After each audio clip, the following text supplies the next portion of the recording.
Dry Gulch was a place where the earth cracked, the people cracked, and promises were thinner than paper.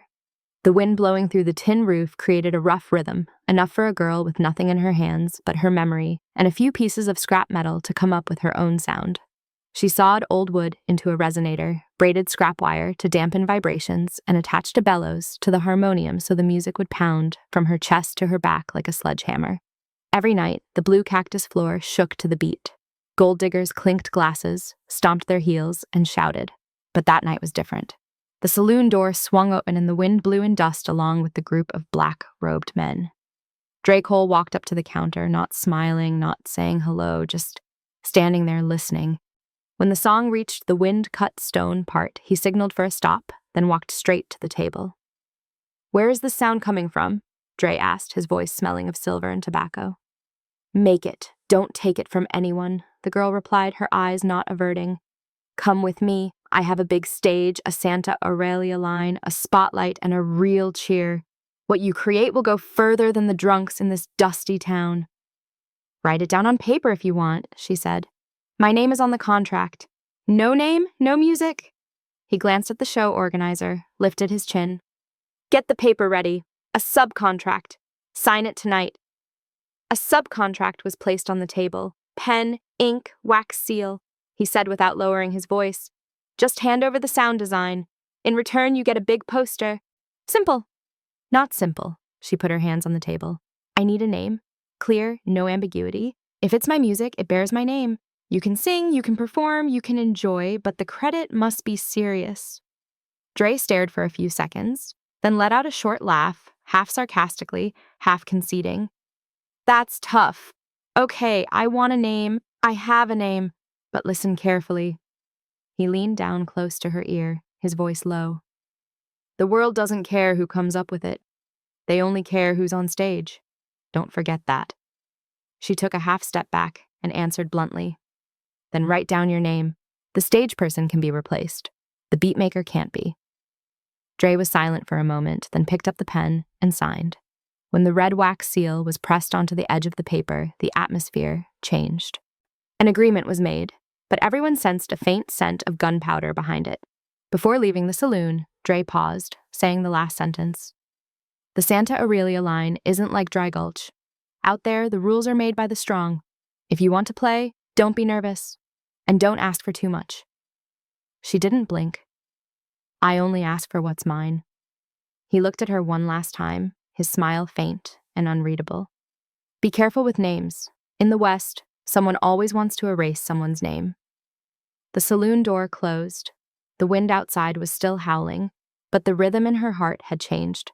The game was on, and from now on, whoever touched the name would pay the price. Morning haze drifted low over Dry Gulch, a town cracked open like a dry palm. The sheriff's office door groaned as it swung. On a heavy wooden desk, a stack of papers landed with a dull thud. Contract 47B3, ink still wet along the bottom edge. Dre's attorney stepped in first, shoes polished to a mirror. He cleared his throat and tapped the document with a silver-tipped pen. "Addendum to the winter agreement," he began. "Exclusive rights to the sound architecture for the duration of the tour. This is standard for Santa Aurelia." The sheriff leaned back in his chair, fingers interlocked, eyes barely moving. He had seen men try to seal truth under ink before.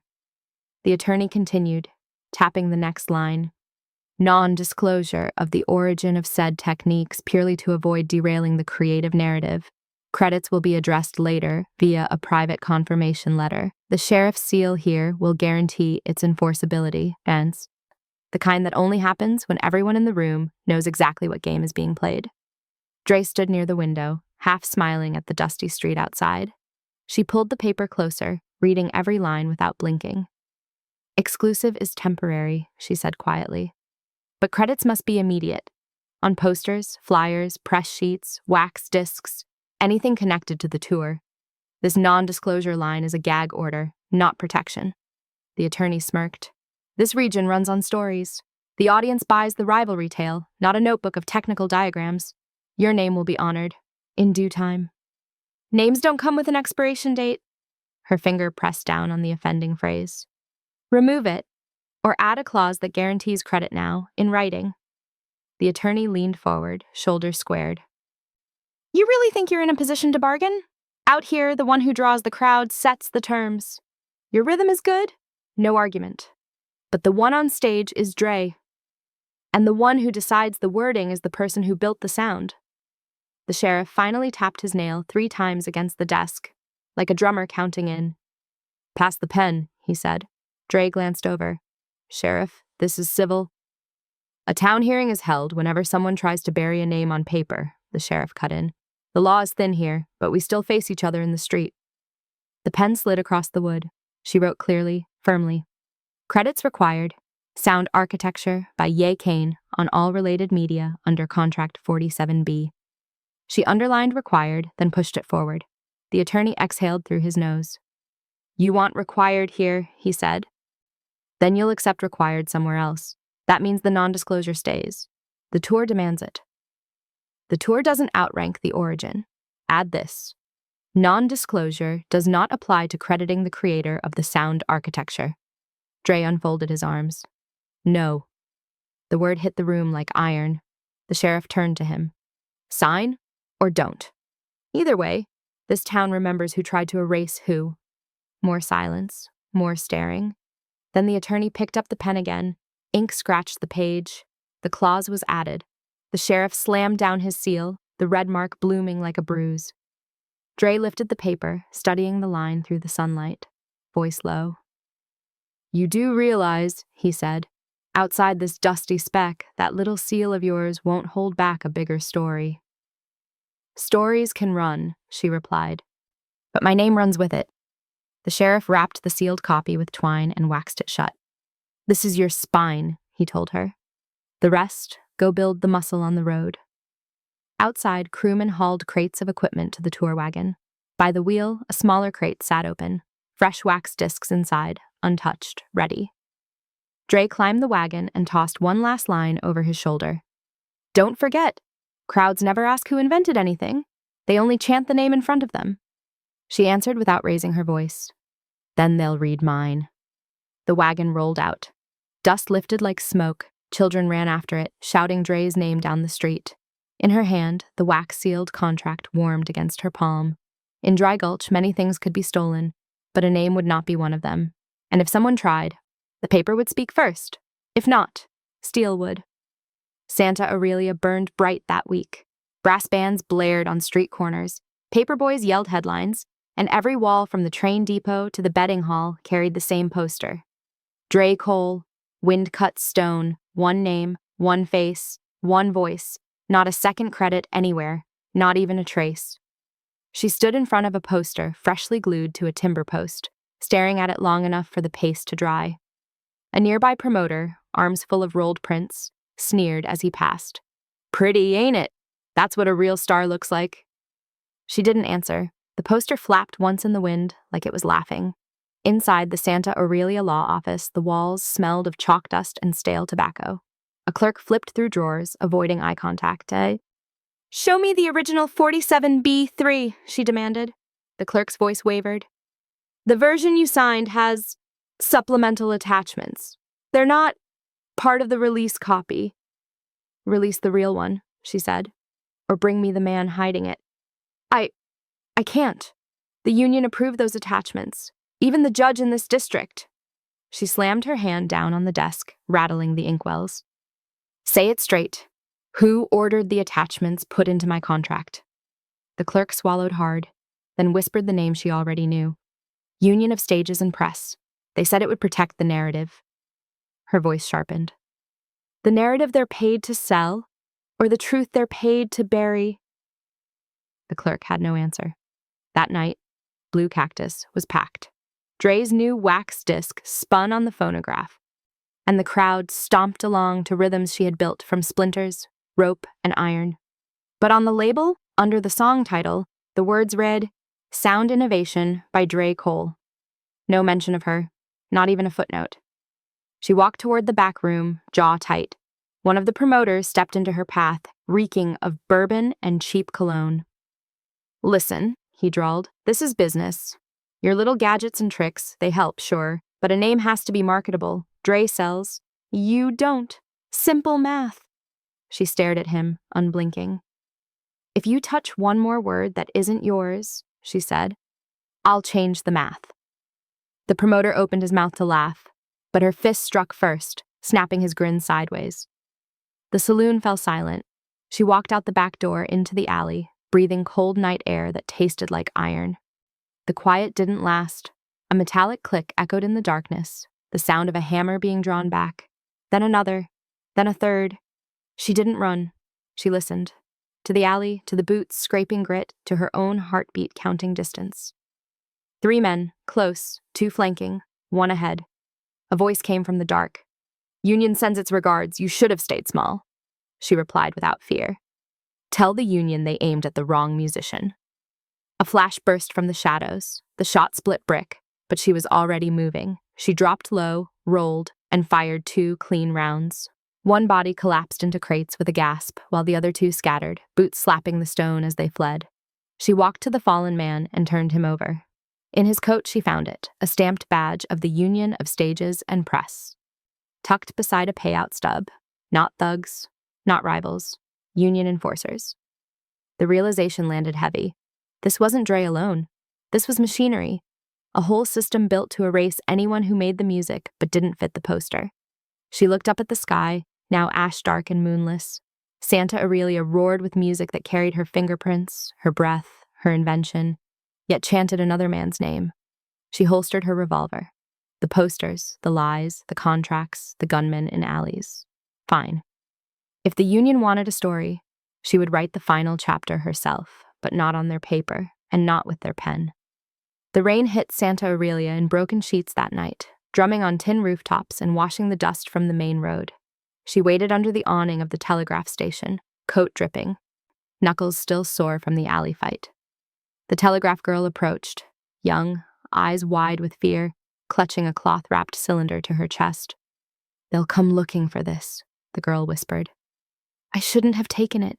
But if I didn't, it would have been burned by morning." "What is it?" she asked, though her instincts already answered. "A wax recording," the girl said, her voice trembling. "From the touring wagon.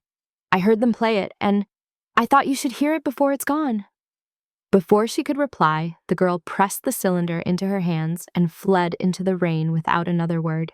In a rented room above the saddle shop, she lit a single oil lamp and set the wax on the phonograph. The cylinder spun, slowly at first. Then a familiar voice emerged. Steady, unhurried, dripping with arrogance. "Her methods make the engine run smoothly. As long as the rivalry sells, no one will connect the dots. We control the story. We control the credit. And as long as her name stays in the dark, the crowds stay ours." She pressed a palm against the table. Dre's voice continued. "If she ever makes trouble, the Union has ways. Musicians are replaceable. Narratives are not." The room felt colder than the rain outside. The next morning, she walked into the sheriff's office, boots soaked, eyes sharp. The sheriff looked up from his ledger. "You've been busy," he asserted. 3 men in an alley, 1 unconscious, 2 running scared, Union badges. That'll stir the nest." She unwrapped the wax cylinder and placed it gently on his desk. "This isn't just a dispute," she said. "It's a system. They aren't stealing music, they're erasing names." The sheriff struck a match, lit his pipe, and listened to the cylinder from start to finish. When the final words faded, he exhaled a slow line of smoke. "You're asking for a hearing," he said finally. "I'm demanding one."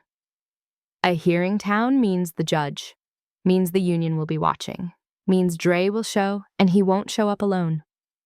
"Good," she answered. "Let them all stand in the same light." He studied her face for a long moment. "You sure you want this path? Some fights in this territory don't end with verdicts.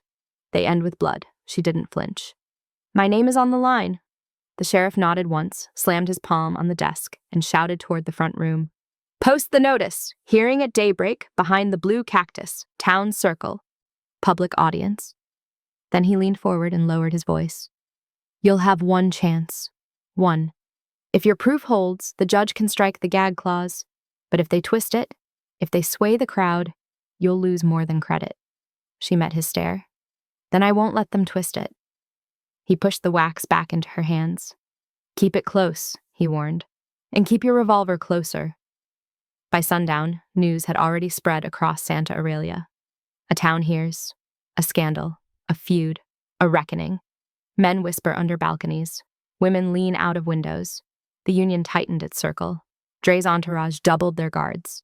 And behind it all, Santa Aurelia buzzed like a hive struck open. Tomorrow will be a spectacle, not a trial, a showdown, on paper, in ink, and if necessary, in gunpowder.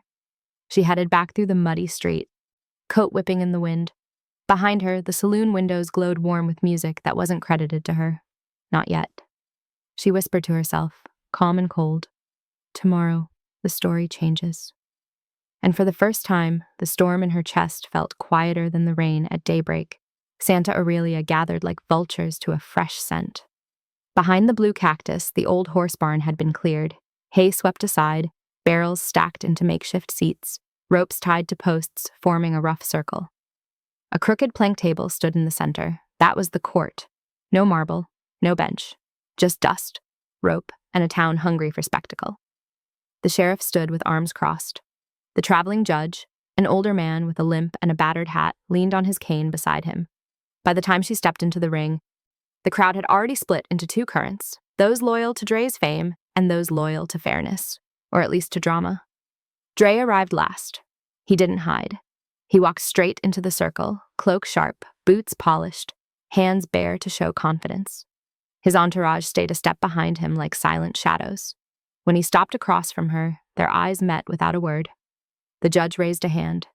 This hearing concerns authorship, contract 47B3, and allegations of concealed credit. We settle it in daylight, in front of this town. Speak only truth. Whoever lies, he tapped his cane on the dirt, will answer to the rope or the gun. Understood? The sheriff added coldly. No union tricks today. No hired gunmen. Anyone interferes, we drop them on the spot. Dre's attorney forced a thin smile. She placed the wax cylinder and the signed documents on the table. The judge gestured. Begin. She spoke first, voice clear, steady. Dre Cole used sound architecture that I built. He signed to credit it. Then he hid my name, locked it under a gag clause, and sold a false narrative. My work powered his tour, but my name was erased. I demand the gag clause removed and credit enforced. Publicly, immediately. Whispers shot through the crowd. Dre's attorney stepped forward. Ladies and gentlemen, music is tradition. Learned from the land, from each other, passed down. No one owns rhythm. No one owns wind or wood. My client simply shaped sounds already in the air. This claim of ownership is inflated and— Play the wax, she cut in. The judge nodded. The sheriff set the needle. The barn went silent. Dre's own voice spilled out, calm, calculated, incriminating. Her methods make the engine run smooth. As long as the rivalry sells, no one will connect the dots. We control the story. We control the credit. As long as her name stays in the dark, the crowds stay ours. The crowd froze. Then the second part played. If she makes trouble, the union has ways. Musicians are replaceable. Narratives are not. When the recording ended, even the horses in nearby stalls seemed to go still. The judge's eyes narrowed. The sheriff turned toward Dre. You want to answer that? Dre inhaled slowly before speaking. That recording is taken out of context. The narrative sells tickets, and tickets feed towns like this. Rivalries are theater. If she wanted the spotlight, she should have stood in it, instead of behind a workbench. She stepped forward, voice now edged like drawn steel. Credit is not spotlight. It's truth. All I asked for was a name on paper. You answered with guns in alleys. The crowd rippled. Dre's jaw tightened. You think you were hunted? You think union enforcers act on my word? Don't flatter yourself. This business is bigger than you, bigger than me, bigger than some stamp on a contract. She didn't blink. That's why my name matters. If a system erases the creator, the system gets to write history. The judge lifted his cane again. Enough. This hearing is not about ego, it is about credit and intent. The sheriff placed the 47B3 addendum on the table. Clause. Non-disclosure of origin. Added after signing. Hidden in attachments. No release copy provided. The judge turned to Dre. You signed a contract and hid a clause to silence the creator. You profited from her work while erasing her name. Do you deny it? Dre didn't answer. Silence admission. The judge nodded once. Before he could speak, a rifle cracked from outside the ropes. A bullet ripped through a barrel, spraying sawdust. The sheriff drew instantly, barking, "Union gun! Everybody down!" Chaos surged. 2 masked men fired from the barn doors, trying to break the hearing. She ducked behind a post, eyes sharp, revolver already drawn. The sheriff growled, "Stay back! Let law handle this!" But she had already moved. She fired 2 clean shots, not wasting a single breath. One masked shooter toppled. The second fled, boots pounding into the sunlight. The crowd scattered, screaming, but no one stopped her. She took aim. Sight-lined, steady. "Leave him!" the sheriff barked. "He'll lead us to the nest later." She lowered her gun. The judge slammed his cane down so hard, dust leapt from the floor.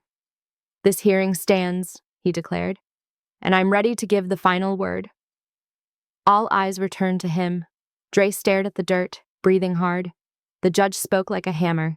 Effective immediately, the gag clause is void, and by town authority, all tour materials must state, "Sound Architecture" by Yi Kane. This is not favor, this is correction. No cheering, no triumph, just a long, electric silence. Dre finally raised his eyes. Bitterness flickered, but defeat sat behind it. The judge pointed his cane at both of them. "You settle it in ink today, not in alleys, not in the dark.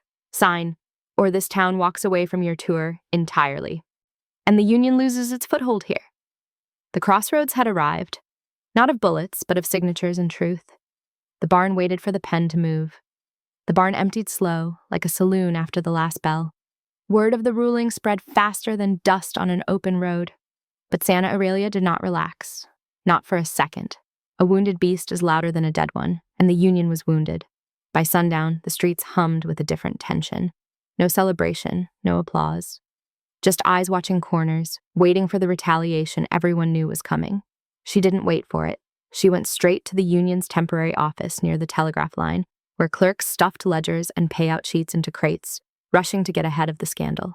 When she stepped through the doorway, they froze like cattle, sensing a storm. One clerk finally exhaled. "You shouldn't be here," she replied calmly. "Then you shouldn't have forged contracts." Another clerk tried to shove a ledger into a crate. She stepped forward, grabbed his wrist, and yanked the book free. The cover was plain. Brown leather, worn by travel. But inside, every page was fire waiting for oxygen. Shipment dates, venue splits, press payouts, and one phrase stamped over and over. Narrative budget, rivalry cycle. Her jaw clenched. "So that's all we were," she said. "Not musicians, not creators, just inventory for a storyline." A deeper voice answered from the doorway. "Inventory sells. Truth doesn't." It was Fletcher Hale, regional handler for the Union. Dre's shadow, a man who never took the stage but always owned the spotlight from behind it. He stepped inside, gloves still on. "Put the ledger down," Fletcher said. "Walk away with your name and be grateful. The judge already gave you more than most ever get." She didn't move. "My name is not a trophy," she said. "It's the foundation." Fletcher scoffed. "You really think credit changes anything? Crowds care about one face, one myth. You break the myth, you break the market. And when markets break, towns dry up, including this one." "The town can choose truth," she shot back. "No," Fletcher replied, voice low. "The town can only choose survival." He took a step closer, eyes cold as a lynching rope at dawn. "You want justice. Fine. You got a ruling, but don't push further. Don't go digging through ledgers that were never meant for daylight. You won't like what you find." She held his stare. "If the Union is innocent, why hide anything at all?" Fletcher smiled thinly. "Innocent? No. Effective? Yes, that's the difference between us. We build systems. You build sounds. Systems endure. Sounds fade." She flipped the ledger shut. "Not this one." Fletcher's tone hardened. "This is my last warning. Take your credit and keep your mouth shut. If you turn that ledger into evidence, the Union won't send amateurs next time. They'll send men who don't miss." She answered with just 4 words. "Then don't miss either." For a moment, the room had no sound except the soft tick of a telegraph relay in the next chamber. Then Fletcher exhaled, stepped back, and signaled to his clerks. "Pack it. We move at dawn." The clerks scrambled. Fletcher paused at the door and turned back one last time. You force my hand, and I will burn every name, yours first, until history remembers nothing but the version I write. She didn't blink. History, she thought, is written by whoever refuses to be erased. She tucked the ledger under her arm and walked out into the night, knowing exactly what the Union had just told her. The hearing didn't end the war, it started it, and if Chapter 5 was the reckoning, Chapter 6 was the line in the sand. Night crawled over Santa Aurelia like a slow bruise. The town's lamps dimmed early and shutters closed, not from fatigue, but from fear. Everyone could feel it. The Union wouldn't let a ledger or a verdict stand, not without a response. She sat alone in the back of Blue Cactus, the ledger on the table, her revolver beside it. The saloon was empty, chairs turned over, piano silent. Then footsteps. Not frantic. Not uncertain. Measured. Dre Cole stepped through the doorway. No entourage. No lawyer. No applause. Just him. And the sound of boots crushing grit. You took the ledger, he said, pulling out a chair. You shouldn't have. She didn't answer. Dre sat, leaning forward, voice low. You think this ends with a stamp and a signature? The Union doesn't lose. They erase the entire board when they're cornered. Her eyes stayed on his. You helped them erase me first. Dre exhaled through his nose, frustrated. I protected a career. That's what this is. Survival. You don't survive this business by telling the truth. You survive by giving the crowds what they pay for. And what did they pay for? She asked. Music or a lie with a rhythm? He didn't respond. She pushed the ledger toward him. They built a machine to bury every name but yours. You let them. Dre's voice tightened. You don't understand what you're up against. Fletcher Hale isn't a clerk. He isn't a promoter. He's a man who reshapes history. The Union rewrites everything it touches, credits, posters, contracts, even memories. You can't win against people who edit reality for a living. I don't need to win their story, she said. Just defend mine. Dre shook his head. You think this is noble. It isn't. It's suicide on paper. You heard Fletcher. He'll burn the whole archive before he lets you live in it. She replied without hesitation. Then I'll burn back. That stopped him. He stared at her, really stared, and for the first time his voice softened. Not with pity, but with tragic clarity. You're not listening. The Union won't come for credit next time. They'll come for breath. Mine, yours, anyone tied to that ledger. She stood, holstering the ledger under her coat. That's why I'm ending this before dawn. Dre rose with her, alarm flashing across his face. What are you planning? She paused at the door. Something you never had the courage to do.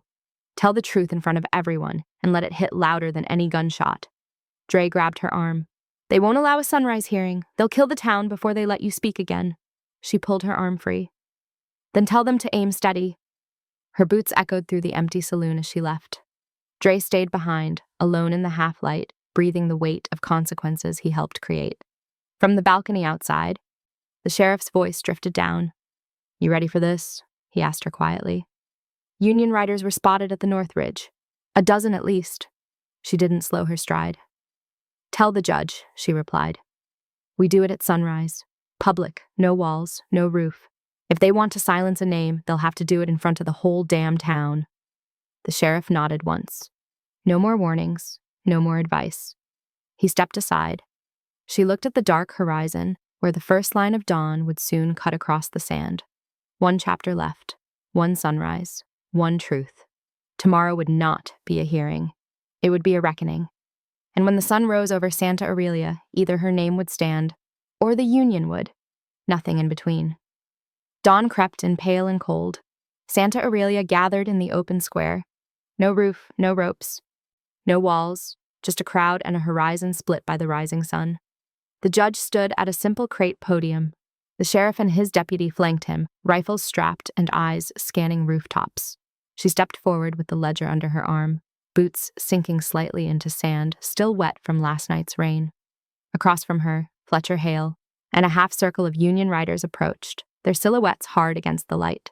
Dre followed behind them, slower, face unreadable. The judge lifted his voice. This assembly is called to finalize the ruling. If anyone has business to object or evidence to present, do so before I read the decree. Fletcher dismounted, calm, too calm. His tone was smooth as oiled leather. There is no decree without the union's signature. That ledger was stolen property. Hand it back. Walk away, and this town remains intact. She answered, The ledger isn't stolen. It was hidden, and it proves you've erased names across the entire territory. You sell lies. You bury truth. Not today. Fletcher almost smiled. You're not listening to the odds. You're one woman with a ledger and a pistol. I have 12 rifles, press contacts, and every sheriff north of this dust bowl in my pocket. The sheriff stepped in. Not this sheriff. Fletcher ignored him. Last chance. Walk away, and we pretend you never existed in our paperwork. Push this, and I scorch the earth behind your legacy. No songs, no credits, no memory. She looked at the crowd, dozens of faces that once danced to her rhythm without ever knowing her name. Then she looked at Dre. Say it, she told him. In your voice, in front of them. Who built the sound? Dre hesitated. Fletcher's hand twitched toward his coat. The sheriff's rifle lifted a hair. The whole square held its breath. Finally, Dre spoke. Not to her, not to Fletcher, but to the crowd. She built it, he said. The rhythm, the machinery, the bones of the show. Every night I stood under the lights. It was her work under my feet. A tremor went through the square. Fletcher's eyes sharpened into knives. You just ended your career, he hissed. Dre replied quietly. It was never mine to begin with. That was the break. Fletcher drew. The sheriff fired first. Then the square erupted. Hot dust, splinters, screams, muzzle flashes like lightning without rain. She hit the ground, rolled, and fired 2 shots clean and controlled. One Union rider fell. Another dropped his rifle and backed off. The townspeople scattered, some ducking, some grabbing tools and fence posts to fight back. The deputy slammed a rider into a trough, knocking his weapon away. Through the chaos, Fletcher advanced, single-minded, relentless. She emptied her cylinder click by click, pinning him behind a wagon. When he leaned out for a kill shot, Dre stepped into the line of fire, not to attack but to block Fletcher's sight. Put it down, Hale, Dre shouted. No, Fletcher growled. She burns, or the Union does. She reloaded with steady hands, voice ringing through gunfire. Fletcher, this is your last warning. He stepped out, raising his revolver. She fired. 1 bullet, clean, fast, final. Fletcher collapsed into the sand, fingers still clawing for a narrative he could no longer rewrite. Silence spread slow, like sunrise swallowing the last shadow. The remaining riders dropped their rifles. The sheriff seized the ledger, held it high, and spoke. This town recognizes Ye Kane as the creator of the sound architecture known as wind-cut stone. The gag is void. The name stands. The record stands. The story stands. Heads bowed, not in pity, but in respect. The judge sealed the decision in his ledger and closed it with a snap. It is done. When the dust settled, Dre approached her. His voice was tired, stripped of glamour. I can't undo what I did. No, she said. But you owned it. That's more than most. He nodded once and walked away, not as a star, not as a rival, just a man finally carrying his own truth. She looked to the rising sun, warm and fierce. Her name, finally spoken, finally written, finally seen, belonged to her, again, not to a contract, not to a lie, not to a system. And on that morning, with Santa Aurelia watching, she reclaimed the only thing she ever wanted, a name that could not be erased.